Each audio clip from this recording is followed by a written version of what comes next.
Listen up or run for cover. Dropping knowledge from the people who have it to the people who need it. The real Brad is dropping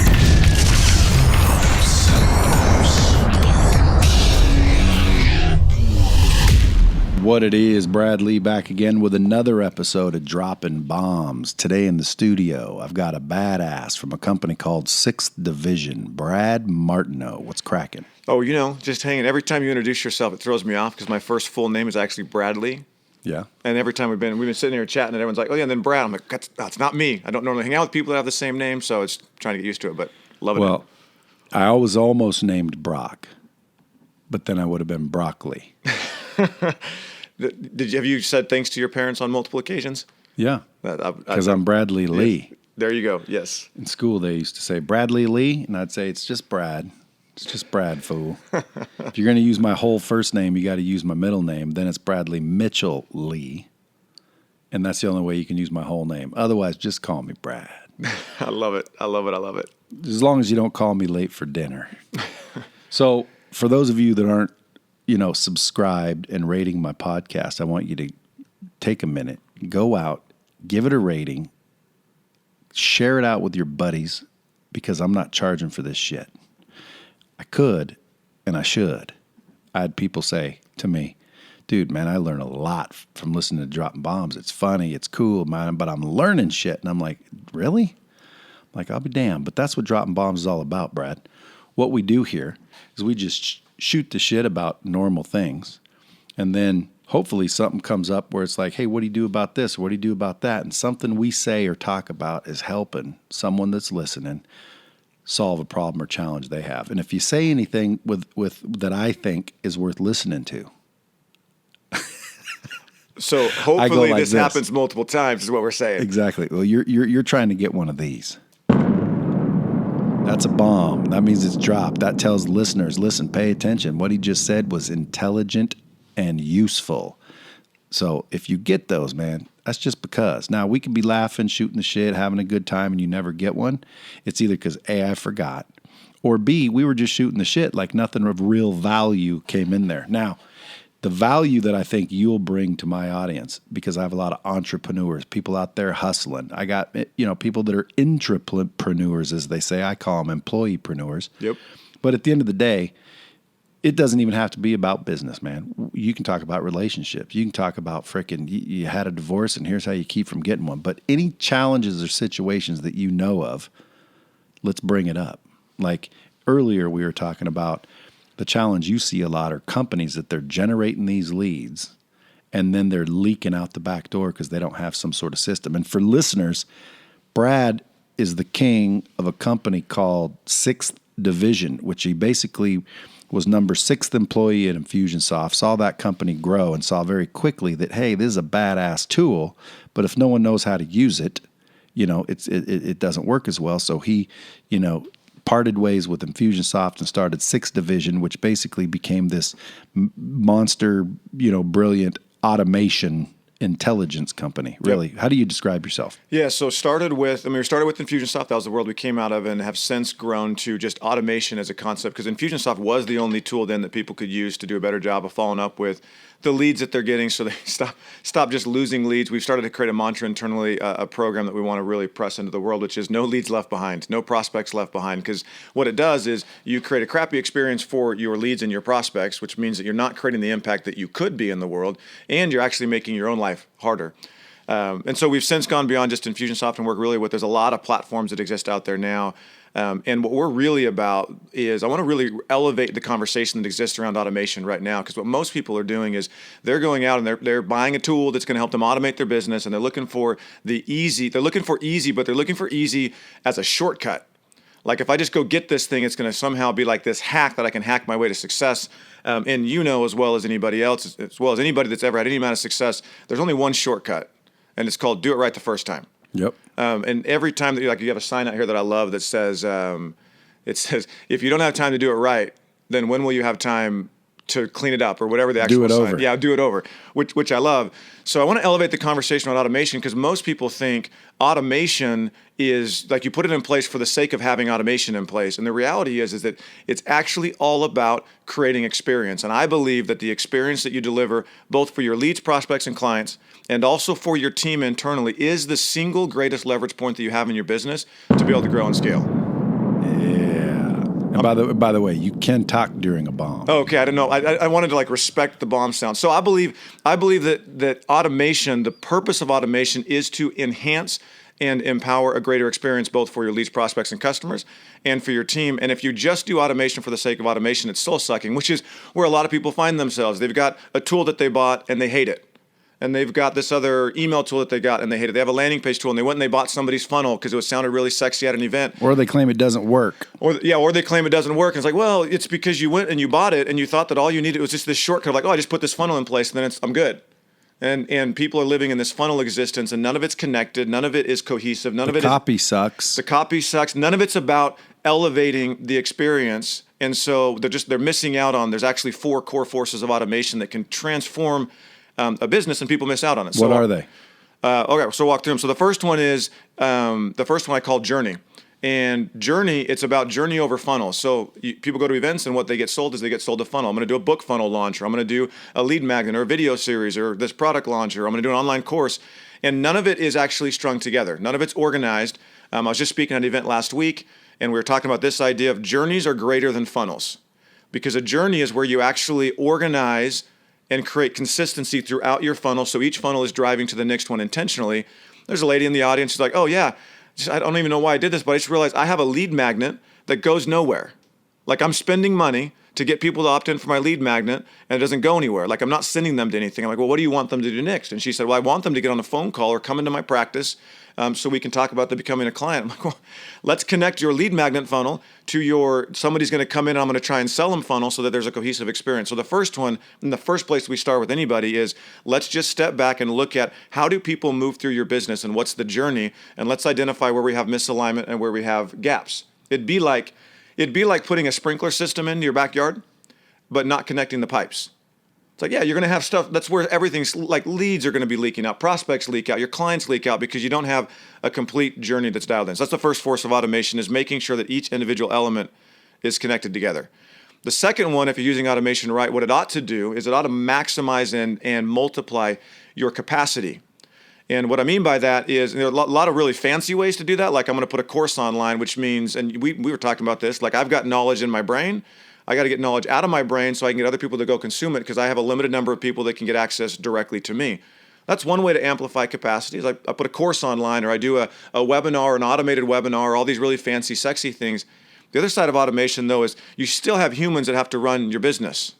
And so you got people, you got a whole sales team that's got to pick up the phone, and there's a process that they have to follow to keep track of all the leads. And in most businesses and in most organizations, that process is broken and it's not followed consistently, which means that you got leads and you got prospects falling through the cracks. Again, I'm at this event. I'm flying home next to one of my buddies, and he signed up a bunch of new clients. And what I knew was going to happen, he's going to take the order forms and give it to his assistant, who's going to go process the order forms. But she doesn't have there's no technology, no automation, no system in place to make her life easier, which means the capacity that she has to produce value in the business is hindered because she's doing a bunch of non-valuable, non-meaningful work. Yeah. Plus, if people are falling in the cracks, I've never heard of a crack that you want to fall into. Usually, cracks stink. Yeah, exactly. Yes. Yeah. Most cracks. Yes. Yes. You don't want people falling in cracks. Yep. Yeah. So and then on the sales rep side, you have the same thing. A lot of times you've got sales reps that are, they have no process to follow up. So they're like going off of, you're still cracking up on that. I feel like you should give yourself a bomb drop over there just for that one. That was just a joke. Go ahead. So you get the bombs are coming out of your mouth like freaking a machine gun. I should just be going. I'll keep talking. I can keep talking over. No, keep going. This is gold, dude. It's just I thought it was funny because you said they're falling through the cracks, and the first thought in my head was, dude, nobody wants to fall in a crack. It is, yeah. Don't make. It's the whole no leads left behind. My wish should be is no leads left in cracks. Don't be the guy that's putting your leads and prospects into cracks. Nobody wants to be there. I mean, come on now. Well, depends on the crack, but most cracks do stink. Don't let them fall into stinky cracks. No. So anyway, second force of automation is this idea of capacity. And is that what it's called? Is that your name for it? Capacity. If I just go I got journey, and then capacity. And so with capacity, we're trying to amplify and multiply the capacity of the human beings that are in the organization to be able to do more in the business. So if you got a sales rep that's following up with leads out of an Excel or like a Google spreadsheet, you're killing their capacity. And with technology now, with automation, a lot of times people don't think about that because when they think automation, humans aren't involved. Yeah. But automation actually has the power to plug system into place so that the entire client journey, anytime a human's in place, there's a systematic process where they're just pushing buttons. Their life's super easy. They call up, they leave a voicemail, they push a button, email goes out automatically. Not, I go into my Google spreadsheet and I try and find the person I'm supposed to call, I dial them up, and then they don't answer, so that I go put a note in, then I come over here and I start to handwrite an email. And it's like, you just spent, like that could have been 10 calls that they spent in the time they were processing one. And that's from sales all the way through onto the fulfillment. So if you're a coach or a consultant or a service provider, and you got clients coming out to do work with you, we were talking about this before as well, most service providers never actually get to the most meaningful and most valuable work they can do to create the greatest impact for their clients, because they have to spend almost, like, let's say they have a day consulting session. What I found is most of the people that do sessions like that, they don't actually get to the real meaningful, valuable work until like halfway through the day, and sometimes not till the end of the day. And it's because they don't have a process in place to prepare their clients when they come in. That's called Lightspeed.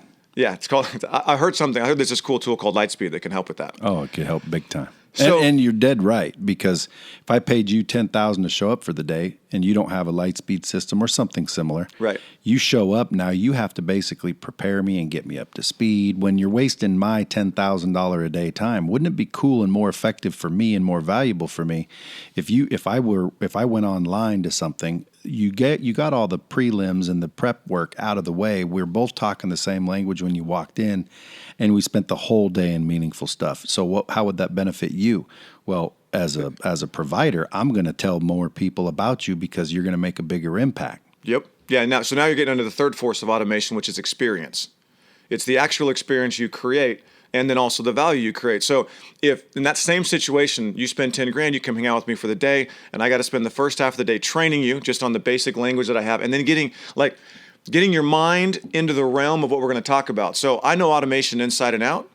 My ability to produce value for anybody around automation is a function of two people. It's a function of me, and it's a function of the person that's coming in the door. And we spend a lot of time preparing ourselves, and we spend very little time preparing the other person that's going to show up. So my ability to help you here with automation depends on where I can get your brain around automation before we actually sit down. So I've got to do the work to prepare you to show up so that I can actually produce my most meaningful work. And how do you do that now? So what we do now is we've got this manually. There's no inefficiently. Well, there are a lot of people that are. That's why I'm talking about it. We actually have the whole thing automated. I will not get on a phone call unless someone's already been through our training online, so that they know how we're speaking, they know what we're working on. That's smart. They've done some of the exercises, but most people aren't. And so what it does is it does two things. This is where there are two forces of automation that come together. One, my capacity is reduced because I'm spending all my time training you on just stuff that I shouldn't have to train you on. And then your experience is reduced because I'm not delivering as much value because you're not as ready coming in. So what most people do is they do it manually, and they're wasting a bunch of their clients' time and a bunch of their own time. How did it work for you based on, because you didn't always do it that way. You had to learn to do it that way. What do you think the difference was between doing it the way you do it now based on what you did before? Like what led to it, or what is the difference in the outcome? What's the outcome? So when we first started, we sold a 2-day makeover for $6,000 when we first got started. And it was come out, and basically come out, we're really, really smart at Infusionsoft. And we had a bunch of people come out, and we would spend 2 days, and we'd get a certain amount done. And the reality is we'd spend 2 days, and then we'd spend like the next 2.5 months trying to wrap everything up. So that was very first 3-4 sets of groups that came out. Fast forward to now, we get done in our initial strategy and planning call in an hour what we used to get done in the first day. And we can get done, built live and launched in somebody's business, automation, in a 4-hour chunk, what it took us to do in 2 days plus about 2 months of follow-up. You listening, folks? That's a massive difference. And here's the key. The key with this automation, this force of automation around experience, is we all know that people buy from people that they know, like, and trust. Another element of that that's important is people allow themselves to be influenced by people that they know, like, and trust. And just getting somebody to buy does not mean that you've earned the right for them to actually totally listen to you and do what you're going to tell them to do, that will actually go create the transformation that you promised that you would create for them in the first place. So you actually still have to continue to sell to get the person on board to actually trust you and allow themselves to be influenced by you, so that after they buy, like we're talking about Lightspeed, right? So we got clients coming in, they buy Lightspeed, you've convinced them to buy. So they got to a point where they knew, like, and trusted you enough to buy Lightspeed. And then it's like, and if I could just get them to really see how to use it properly, it would completely change their business. There's a whole nother level of getting them to know, like, and trust, not just enough to pay some money, but enough to actually go do the work and actually be influenced by you. And here's what I know. I know that the only way you get to know, like, and trust somebody is through shared experiences. I have to have enough experiences with you, and experiences can qualify as I'm watching your video online. It can qualify as I'm reading your emails. It can qualify as, like, we're sitting down doing a podcast, we're hanging out at the bar. It can qualify wherever, but I have to have enough shared experiences for me to get to the point where I know, like, and trust you. That can be condensed into I listen to somebody speak on stage, and immediately I know, like, and trust. Here's what I also know. I know that experiences can be magnified through preparation. So when we look at this, like, you have a sales conversation. When I talk to people about sales conversations, your goal is that you have to get the person to know, like, and trust you, and then convince them to give you money. What if you could prepare them so that they were better or more likely to already know, like, and trust you before they ever showed up on a sales call? So I always tell people, look, you got to distinguish between a sales call and a pre-sales lead conversation. So you got sales conversations and pre-sales lead conversations. What a lot of people will do is they'll just haphazardly hop on a call and just start talking to someone and dive into a sales conversation. I'm like, I have an idea. What if you actually treated the sales conversation like an event, like it was an experience that you were going to create for the person? I won't ever do a sales conversation just like on the fly. Be like, cool, you want to talk? We can talk tomorrow. Or we can talk the next day, or we can talk later this afternoon, because what I want to do is I want to prepare them for that conversation, because I know that the outcome of that conversation is a function of how I'm prepared and how they're prepared. So the same way when we're delivering a service, that we will send them some training ahead of time to have them be ready to go, I would put that into place like, hey, we're going to meet tomorrow. I'm going to send you a video. It's about 5 minutes long. I want you to watch the video because it's going to prepare you to get the most out of our time together. And then in that video that I'm going to send them, I'm going to set the stage for, look, I'm really excited to work with you to help you understand how automation can help you stop losing leads, stop losing prospects, stop wasting time, and actually know what's going on in your business. And before we get on, let me just tell you a little bit about myself. So you know who I am before we get on the call, and then, like, I would be doing it with a video. I'm in my office, so they know where I am. They have a visual of it. I'd have a picture of my 5 kids in the background on the wall. Be like, hey, I got 5 kids. I want them to start to get a feel for who I am. And then I would walk them through, look, let me tell you what's going to happen on the call. We're going to go through and we're going to walk through item 1, 2, 3, and 4. And then at the end, we're going to have a conversation about you giving me some money to help you, if it makes sense. And now what happened is I've actually prepared the person for what the sales call is going to be like, rather than just showing up and hoping that in 45 to 60 minutes, I can share all of that and explain what's going to go on with the product offering, and at the same time then convince them to fork out their money and pay it over.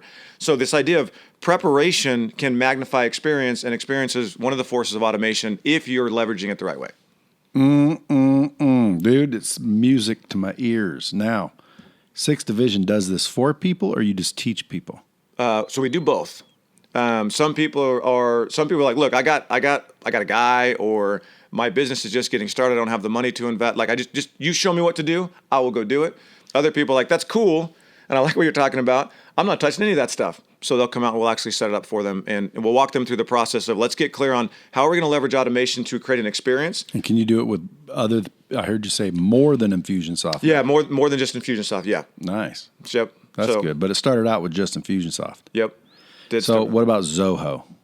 Zoho, so we don't do the implementation into Zoho. So some of our clients will come and like, hey, I love this idea of elevating automation to be beyond experience. I love the idea of journeys and closing the gaps. I love everything you're talking about. I use this platform. It's like, all right, well, cool. You can come work with us and we'll help you diagram it. We'll be your architect of this client journey that you're building. But you're going to have somebody go build it, but we'll give you the plans of what needs to be built. You've got to have a Zoho person that builds. But if I use Infusionsoft, you can help me. Yeah, in Infusionsoft, there's a handful of platforms that if you're on those platforms, we'll be the architect and the engineer and actually go build it. Yeah, well, that's what I'm interested in. Yep. But I have Zoho and Infusionsoft. Yeah, that's a conversation to have about why you have both of them and whether you need both of them. Well, I mean, for whatever reason, but I do know that they can talk. Yeah. So maybe, Zoho is a database, mm-hmm. and then it feeds the prospects or the nurtures to Infusionsoft. Yeah, and there may be a place to look at that. There may be a place to where you can actually just eliminate Zoho and use Infusionsoft for that piece. And it depends on what the journey is that you're trying to create, and depends on the experience that you're trying to create. And that's one of the reasons why we talk about this is you can't start with the tool. A lot of people are like, hey, I got this tool. What should I do? I'm like, I don't care what tool you have. Let's get clear on what you're trying to actually create as an outcome. And then we'll go decide if the tool that you have is the one that you need, because tools never precede the strategy. Dang, man, we got freaking Holocaust happening around here. So we just go look at what do we want the outcome to be? What do we want this client journey to look like? What do we want this experience to be that we're going to have from the point that I put an ad in front of somebody to the point that they're singing my praises from the rooftops because they love me?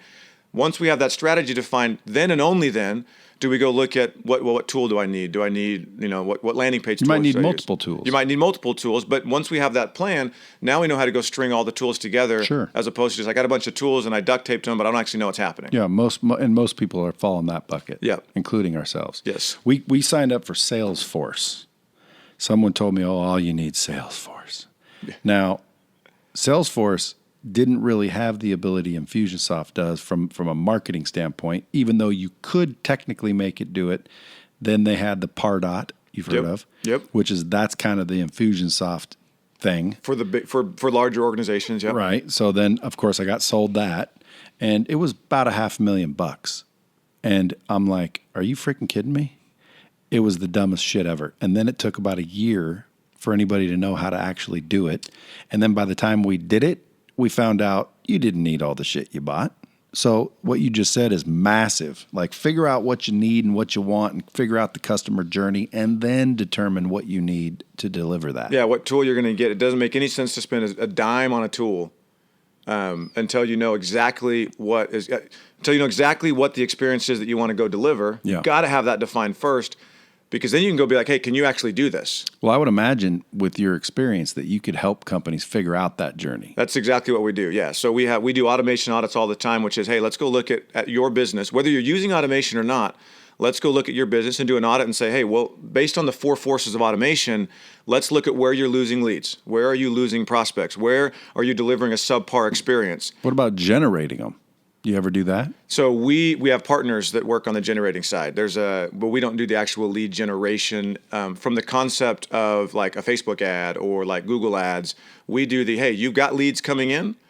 Now we're going to maximize what you actually do with your leads. It doesn't make any sense. Like, if people want to speak on stage, they want to write a book, they want to do all these Facebook ads. I'm like, that's great. Simultaneously, you've got to make sure that you're not walking around with a bucket that just has a bunch of holes in it, because those advertising sources will fill your bucket. Doesn't make any sense to me that I would continue to just let stuff leak out the back end. So for me, both those go together, but we don't do any of the lead generation activities right now. Yeah. I'll not leave that out as something we'll never do, but we don't do it right now. Not to mention, I mean, not only have holes in your bucket, but even have a product. There's a lot of people that go out there and they get the attention and there's no product at all, which if you ask Gary Vee, that's wise. Just give, and then you like right hook them or jab, whatever. Yeah, and if you want, which is a great idea and great philosophy, if you want to give, just don't give and spend $500,000 on a platform without knowing what your product is. Like, the idea of automation, we're talking marketing and sales automation. That presupposes that there are marketing and sales activities going on, and marketing and sales activities for me presupposes that there's a product that will deliver some sort of a transformation. So you've got to have those elements in place, and then at that point, automation has the ability to literally transform your business. Yeah. So if someone's listening out there and they've got leads coming in, they've got Infusionsoft or some sort of tool, how do they start to figure this shit out on their own? Yeah, what they ought to do is they ought to just come chat with us. Go to sixdivision.com. When is this thing going to go live?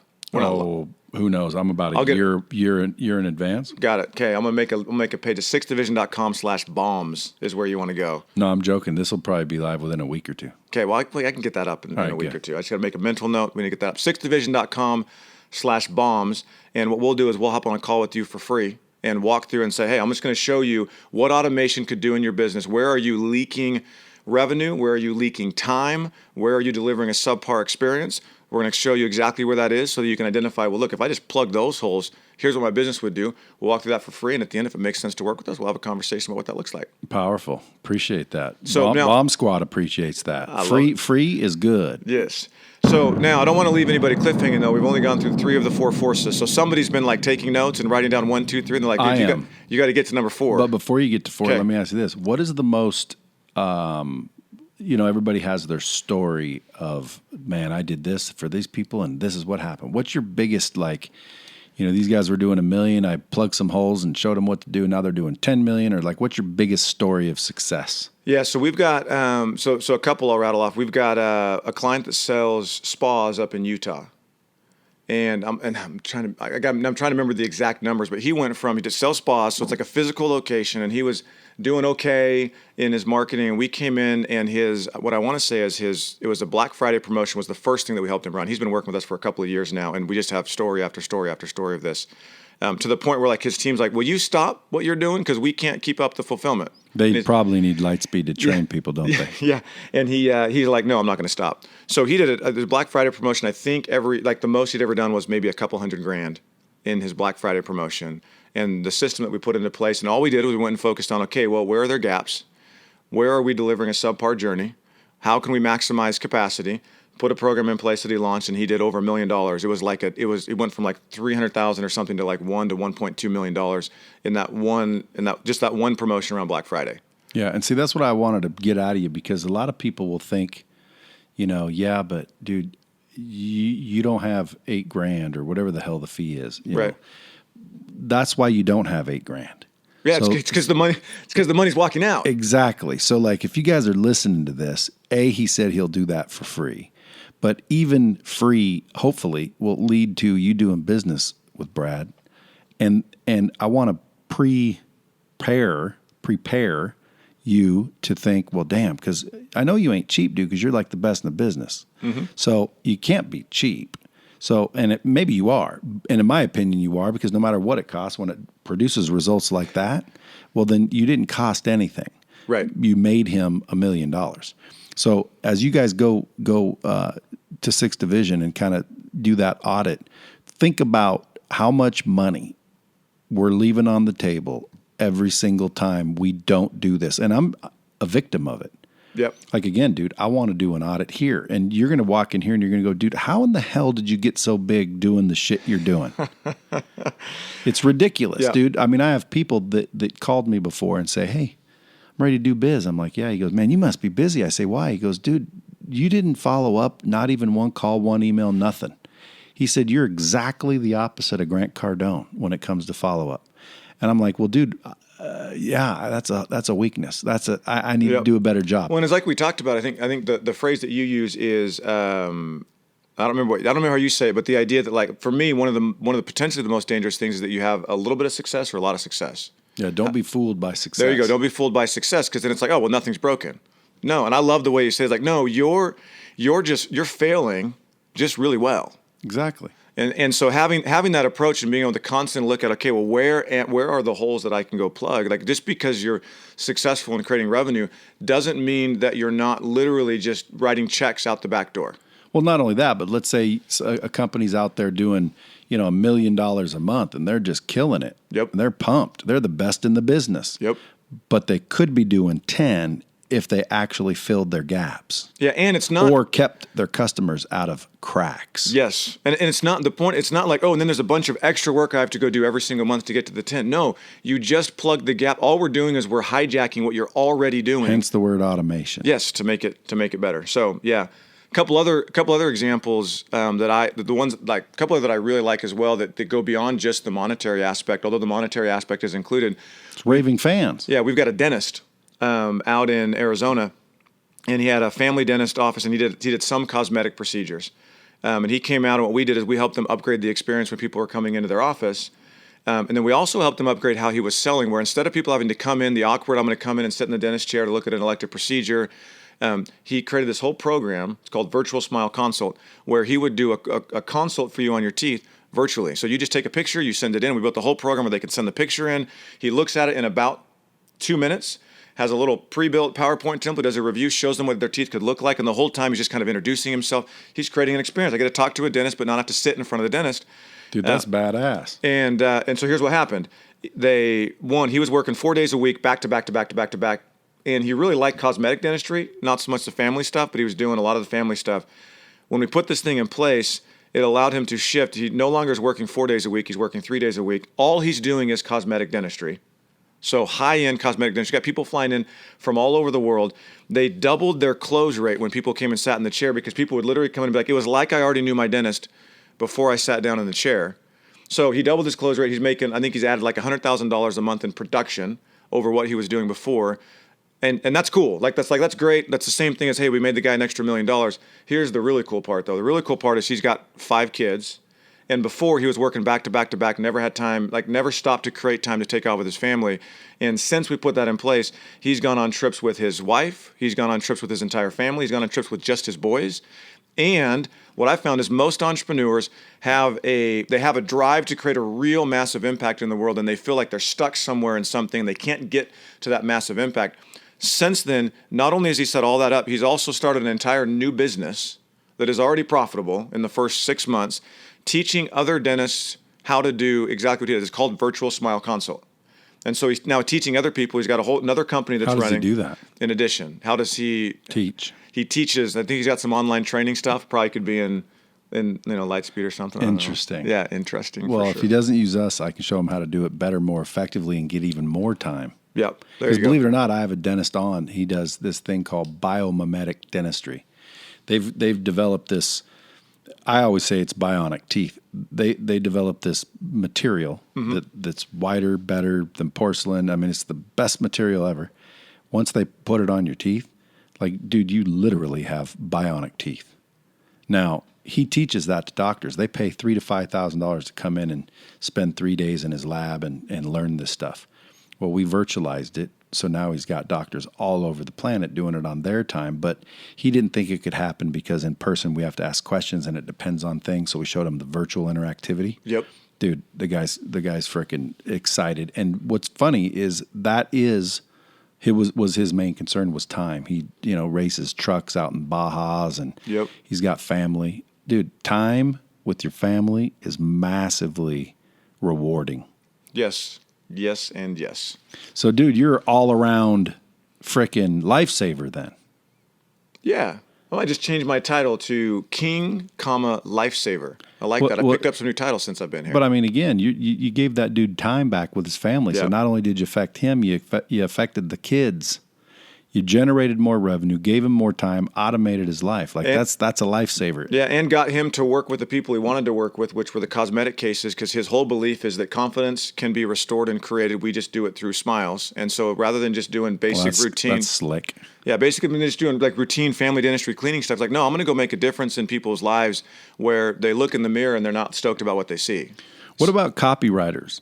What about because, dude, you can have the slickest automation system in the world and all the way through, I put a picture of me flipping you off. It's not going to do shit. Right. Except for automatically piss off your customers. Yes. So the copy and the content of that sequence, who writes that? So it depends, and it all depends on the basic, on what people need or where they are in their business. So we have built, for pretty much any of the automation strategies you're going to put into place, we have built professionally written fill-in-the-blank copy templates. And then beyond that, so it's I can just go fill it in as long, you have an audience you're serving. It works. And it works. Yeah. Because it's been tested. It's been tested. So here's the secret when it comes to copy and message. There's actually 2 elements, and most people don't recognize this, but there's 2 elements at play. There's the message, the core message that you're delivering, independent of an email or a landing page or a video. It's the core message that you're delivering to the person. And then there's effective structure of how do I structure an email to drive people to convert to the next step or to persuade people? How do I structure a video? How do I structure a landing page? So the key is that when you get to the emails, there's just an effective structure. It doesn't really matter that you're saying, with the dentist, doesn't matter that for him it's we believe that confidence can be restored. We just happen to do it through dentistry. He's got to get clear on his message. Once you have that, if you have the fill-in-the-blank templates that have been professionally structured, you can just copy it over and that will work. And then there's always room to optimize, but that's just going to work because it's a proven effective copy structure. And then beyond that, we've got all sorts of access to resources for copy around. I got to write a landing page. I got to write my Facebook ad. I've got to get stuff designed. And a lot of those, it's going to become, it's a preference of who's the kind of person that you want, what kind of tone do you want. But we have access to all those resources to help get the content written. Because you're right. If your content sucks, all that's going to happen is you're going to automatically, more efficiently, deliver a crappy experience that's going to not have people convert. But you'll do it better. Yeah. Yeah. So, at least you got that going for you, but that's not really the outcome that we're actually trying to get to. Like I make people feel like crap better than the rest of them. Yeah, yeah. Yep. So I brought that up because, again, too many people think, hey, I'm going to go get ClickFunnels and get rich. Look, dude, ClickFunnels allows you to avoid lengthy programming sequences. Yeah. It allows you to build pages and funnels quickly. But what I think Russell has done intelligently was he's looked at, well, what is the copy and the structure that has been successful, and he'll share that with you too. But it doesn't necessarily mean you get ClickFunnels, you're successful. That's the whole reason why this conversation around technology and automation has to be elevated to be about experience, because that effective copy, conversion rates, all that is it's about experience. And then there's products. Yeah. You sell a bunch of bikers underwater basket weaving class, and you wonder, well, this ain't working. I got ripped off. These funnels aren't working. Dude, it might be your product. It might be your targeting. It might be your research on demographic. Like, frickin' use your head. Yeah, you have to have, you have a product. You have to go find eyeballs for the people that want to match the product, but you have to make sure you have the right eyeballs coming, and then you got to have the right message, and then so that you're not just leaking money out the back door. That's where you put automation in place. Yeah, and that's what most people are doing, because most people have it figured out. They know who they're looking for. They find out how to reach them, but now they're manually trying to handle all those leads. Yep. And that's where you come in. Yep. You're like, dude, if you don't know how to do leads, I can help you by referring you. But we're just specializing in, once you have a customer, how do you maximize their journey? How do you maximize your internal capacity? Yep. And then how do we create an experience that's amazing? And then what's the fourth one? Yeah, so the fourth force of automation is visibility. And this is one that people miss. So people think, oh yeah, automation. So here's what you'll have. You got groups of people. Automation is one, I'm just going to automate some things because it'll make my life easy. That's the lowest rung. It's the least effective. It's the one that you're just going to make people like you less, faster, and more efficiently. You'll be better at that. The next level up is some people do ascend to this idea of, no, I'm going to leverage this to create an experience or to make my team's life easier. And what most people miss is the afterthought is, I want to actually know what's happening. So most people, while they're building out their automation, they don't ever stop to say, well, hey, now I should actually be able to see how this thing's converting. They come back around afterwards and say, hey, so how's it working? Analytics, it's reporting. And now they're like, but they don't have them. And they have no idea what's actually happening. And this is what I've learned as it relates to automation. We actually had a client come out.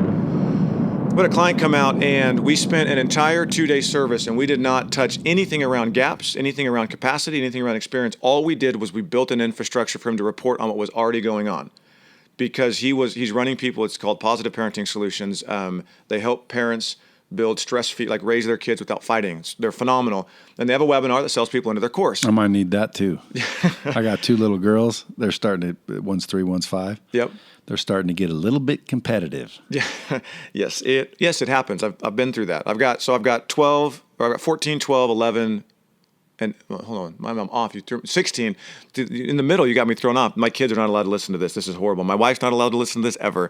So I've got 5 kids, 16, 14, 12, 11, and 8. So I've been through that phase, and it continues. So they help people like how to parent without dealing with fights and all that stuff, how to just be a better parent, and how to do it positively. And they had, so before they came to us, they were using MailChimp. And MailChimp is just a manual way of running your business. There's nothing wrong with it other than it's manual, and you're going to lose leads and prospects. We helped them initially set up some automation and really focus on where the gaps, capacity, and experience.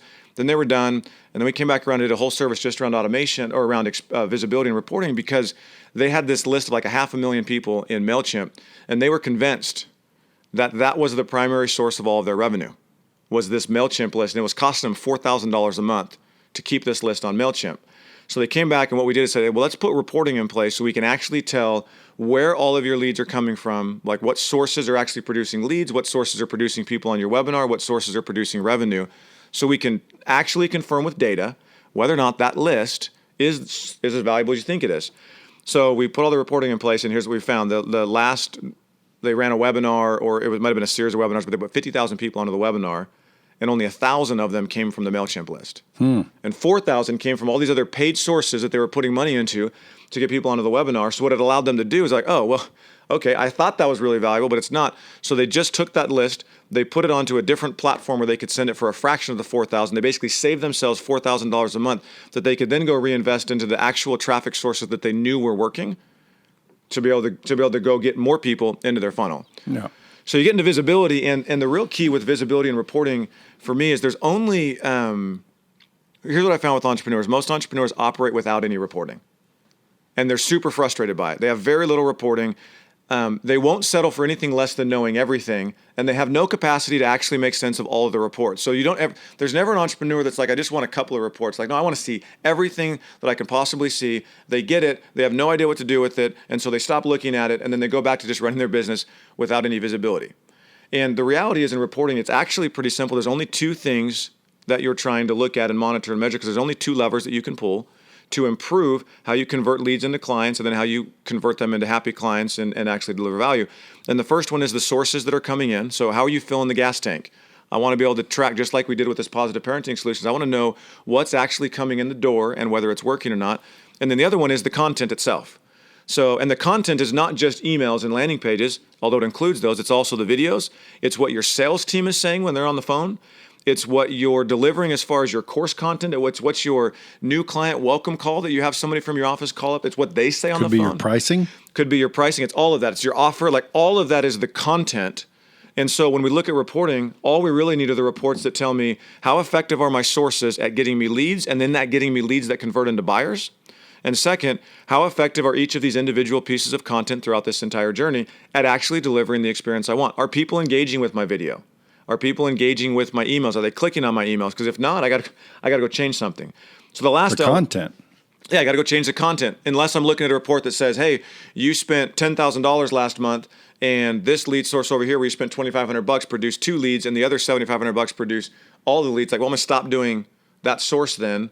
I'm just going to go to the sources that actually put people into the machine, and then I'm going to go look at content. Now, do you have templates and shit to help with this? Yeah. Good. Yeah, so we boiled it down to there's actually 4 critical reports that every business should look at as the standard set of reports to look at. And then depending on your business model, like if you're in a recurring revenue model, you would add some other elements on top of this, because you want to start to look at the lifetime of a client and what they will pay you over time, and tie that back to whether it makes sense to invest in a lead source. But there's Dude, I'm going to freaking hire you before you even get off the podcast. I need all this shit. Yeah. And anybody listening needs this stuff. I love when you bring knowledge and bombs to people and only a fraction of them actually do anything with it. And then, they meet you and they're like, dude, what can I do to get ahead?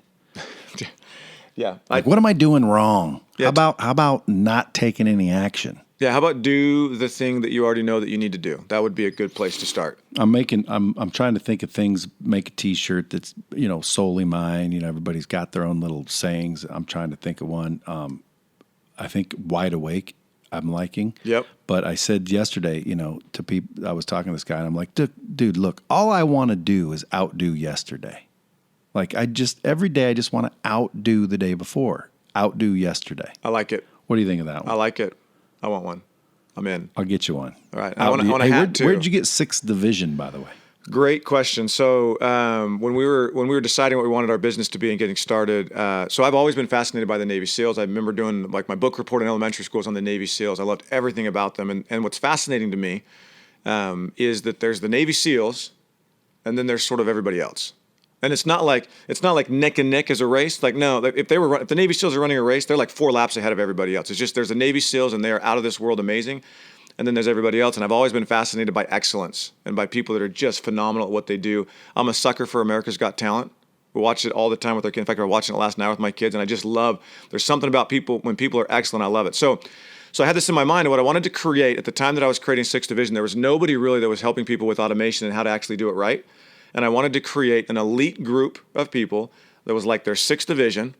And then there's everybody else. So I wanted some terminology and a feel for the name that was something like division or precinct. I wanted something that had a little bit more power to it, but I didn't want to fully just go hijack a military theme. I didn't want it to be like, oh, you're just trying to ride the military theme. And so we had batted around a bunch of horrible names and horrible ideas. I don't know if anyone's ever been through trying to pick a business name. It's like, I don't think I should be spending this much time, but if I don't get a name that I like, then I'm going to hate it every single day. So that's about where we were. It's like, dude, we got to decide on something. And one of the guys that was with us at the time said, hey, you know what we ought to do? What if we just called it 6th Division? And we can say, Brad worked at Infusionsoft, but he was always secretly creating the 6th Division. We're like, oh, that could work. And then we were playing like, what we could do, because at that point our business was just focused on Infusionsoft. What we could do is we could actually say, well, you've worked with the 5 divisions of Infusionsoft. So you've got their marketing team, you've got their sales team, you've got their client team, you've worked with their product team, and then they have like their support team.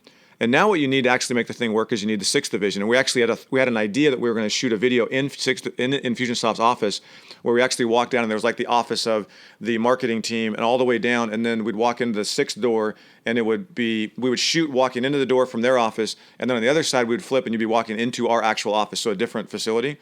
And then since then, when I break business down, I break it down into basically 5 different categories of how you go look at, there's different areas of how you're building your team. There's basically 5 categories. And from there, then we just say, look, we're the 6th division that helps you bring it all together.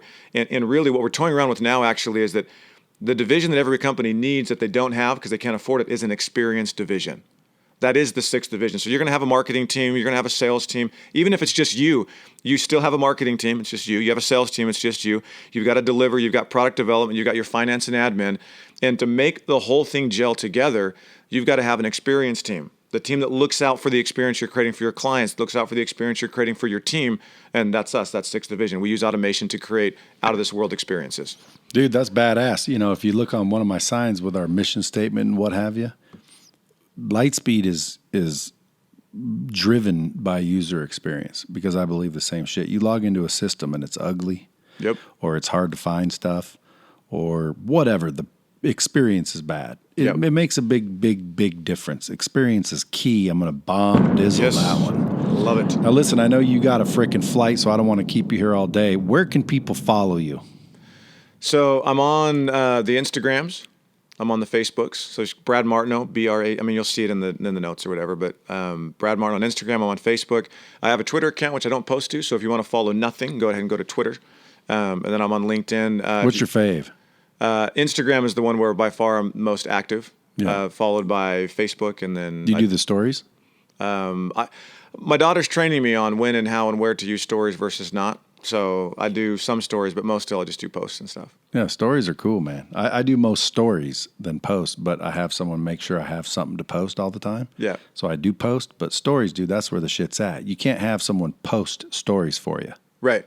It's you, and it's your family, and it's shit you want to share with the people following you. Yep. And then you speak a lot. I do. Where's the next time you're speaking, besides my event? So your event, I'm speaking at, I don't know if you're familiar with Archangel Summit. Sure. Geo up in Toronto. So I'm speaking at that in September-ish. And then Damn, dude. Speaking at ProfitCon. Get me on that stage. I'll talk with Geo. I was just chatting with them last week at the other event I was speaking at. I think I could bring a lot of value to that crowd. Okay, I can make an intro. He's a good dude. So I'm speaking at ProfitCon, Mike McAllowitz for Profit First, and then I'm speaking at another event for agencies. And then we're starting to line up, what it looks like through Q4. Man, that's awesome. Do you have a book? Do not have a book. You going to make one? We'll see. I think so. People keep telling me I got to write a book. I've got we got the automation side. There's a whole side to business. I probably have 4 or 5 different topics that I could probably write a book. I'm very much, for me personally, if we shift away from 6th division, I'm very much about systems and how you can get more stuff done. I was the 6th of 10 kids growing up.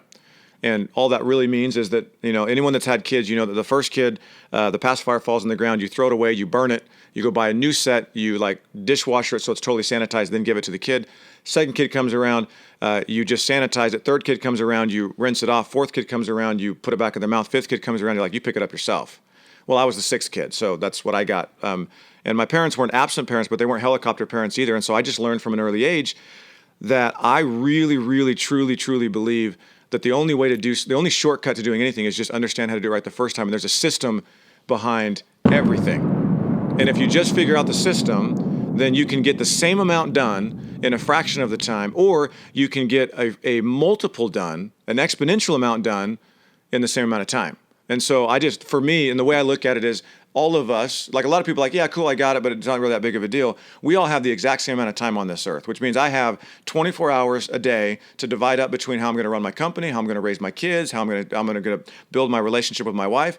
And so I look at it as anything that I'm doing inefficiently in my business is like me having an affair or cheating on my wife or cheating on my kids.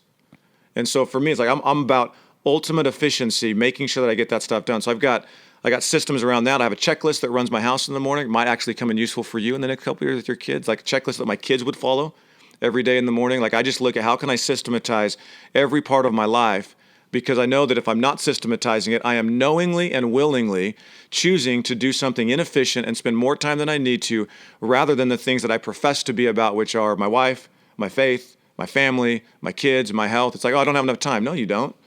You actually do have enough time. There's a quote by Robin Sharma. He says, saying I don't have enough time really just means I can't say no to the unimportant. Yeah, well, that's a good one. And for say me, that again. Yeah, I don't have time just means I can't say no to the unimportant. And for me, the unimportant is anything that could be systematized or could be automated, and I haven't done it. Dude, I need that. I need that in my life. I'm the exact opposite of you, and I'm fooled by success. I'm running around thinking, look at me, I'm Mr. Cool. And in reality, if I had that skill set, bro, I'd be 20, 50, 100 times better than I am now, and I'd probably be half as busy. Yeah, yes. Dude, I need that shit. I wish you had a book. I wish you had a course. I know you're going to have a Lightspeed course, even if I got to like nurture you. You'll have one, folks. I'll build the system so that you can nurture me. There we go. Yeah, he doesn't have a Lightspeed VT course. Why don't you go hit him up on Instagram and just drop a hashtag Lightspeed or hashtag LSVT, get one, and show him how many people would buy his course on systematizing their life, or his book if he had one. Because I think you're wasting a lot of freaking opportunity. But more importantly, you know my passion, my mission, right? My mission is to make sure the whole world's successful. Yep. The only way to do that is to get the knowledge from the people who have it to the people who need it, which is podcast, it's my system, it's everything I do.